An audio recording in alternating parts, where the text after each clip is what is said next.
السلام عليكم ورحمة الله. معكم ياسين من قناة فونيكس لتربية الطيور. في حلقة اليوم جئتكم فيديو جديد وحلقة جديدة، وهو كيفية صنع عش داخلي لطائر الكناري أو الحاسوم.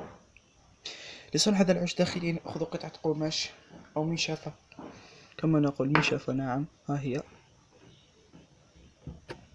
مشافة. نأخذ العش، نقوم بتخطيط المشافة بالقلم هكذا،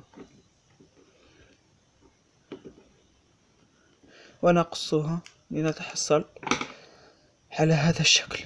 إخوة، هذا هو الشكل الذي نتحصل عليه. ندخله داخل العش. ما هو عش داخلي للإنتركناري أو الحاسوم،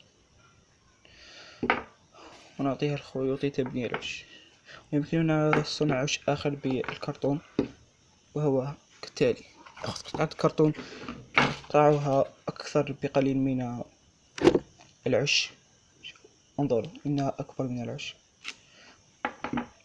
نبللها في دلو ماء ونتركها حوالي 10 ثواني أو 20 ثانية، وتصبح مبللة بالماء جيدا، وندخلها داخل العش ونضعها في الشمس لتجف حتى نتحصل على هذا الشكل. ها هو الشكل إخواني، ها هو الشكل إخواني، العش داخلي.